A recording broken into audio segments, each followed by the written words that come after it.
في بعض الكومنتات بتجيلي بالشكل ده، وفي ناس بتحاول تربط ما بين قوم عاد والأهرام، في حين ان انا مش عارفة اصلا هم ايه وجه الربط ما بين قوم عاد وحضارة المصريين القدماء. حضرتك مثلا هنا بتقول ايه؟ لا معجزة في بناء الهرم، اللي بنوه قوم عاد اللي هم يعني ذو بأس شديد. قوم عاد هاجروا الى مملكة القبط لاجل الماء. طب تعالى بقى نشوف القرآن الكريم قال ايه، عشان القرآن الكريم سبحان الله ربنا فعلا موضح في حاجات كده، ربنا موضحها لا لابسه فيها، علشان اما يجي يحصل ناس مشككين بالشكل ده، ناس يحاولوا ان هم ينسبوا الحضاره المصريه القديمه ليهم، لا القران موضح كل حاجه. بادئ ذي بدء كده ربنا سبحانه وتعالى قال ايه في نهايه قوم عاد؟ فهل ترى لهم من باقيه؟ يعني قوم عاد دول اصلا ملهمش باقيه.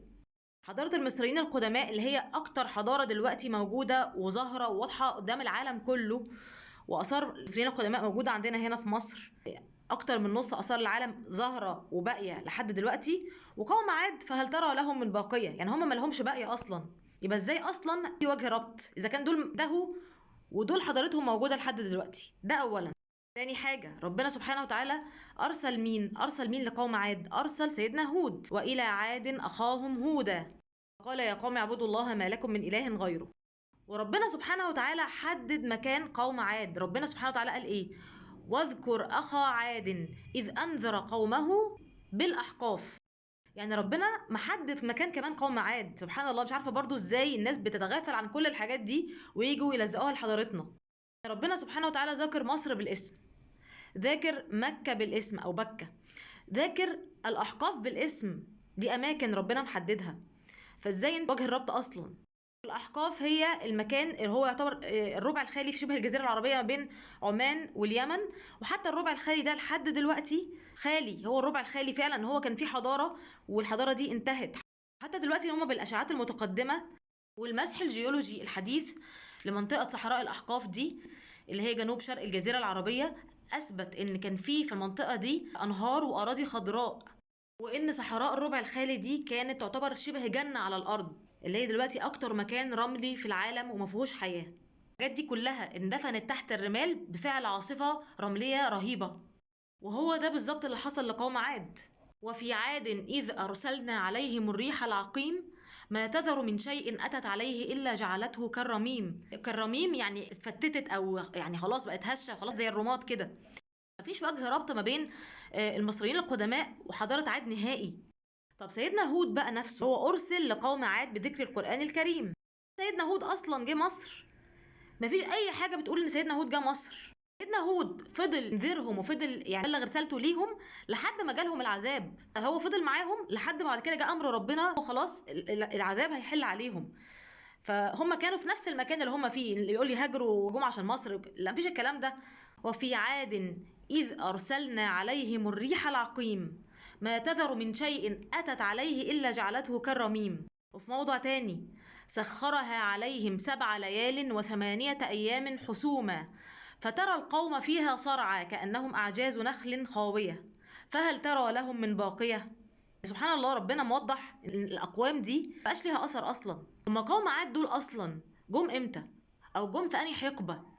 ربنا سبحانه وتعالى برضو محدد. ربنا سبحانه وتعالى قال إيه لقوم عاد؟ واذكروا إذ جعلكم خلفاء من بعد قوم نوح وزادكم في الخلق بسطة. يعني عاد بذكر القرآن الكريم كانوا بعد سيدنا نوح. طب الحضارة المصرية القديمة أصلا قايمة من سيدنا إدريس عليه السلام اللي هو أوزير أو أوزوريس وفقا للحضارة المصرية القديمة، اللي هو بنى الحضارة المصرية القديمة أصلا.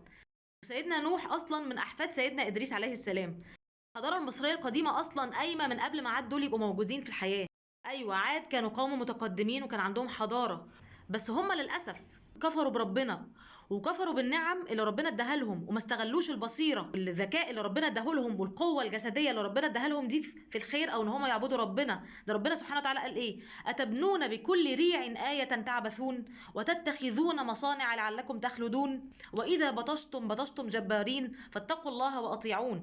المصريين القدماء ما كانوش كده ولا كانوا فيهم التجبر ده. المصريين القدماء كانوا موحدين بالله. واما الايه اللي بتقول وانه اهلك عادا الاولى وثمود فما أبقى. هو دايما قوم عاد مرتبطين بقوم ثمود، أو دايما تلاقوا الاتنين بيجوا ورا بعض في القرآن الكريم، عاد وثمود. عادا الأولى اللي هم قوم عاد، وعادا الثانية هي ثمود، فبرضه ملهاش علاقة بالحضارة المصرية القديمة، لأن عاد وثمود دايما هتلاقوهم مقترنين ببعض، وثمود على طول هي اللي خلفت قوم عاد اللي جالهم نبي الله صالح.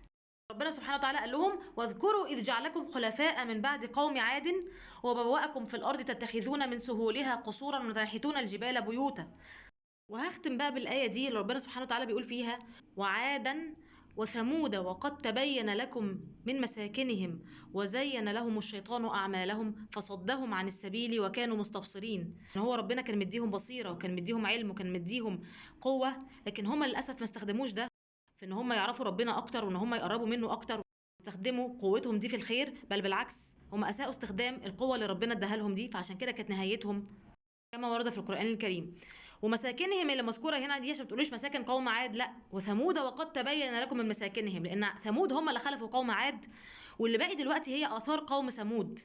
دول كفروا بالله، اما اجدادنا القدماء المصريين فكانوا موحدين بالله. سبحان الله، فهل ترى لهم من باقيه؟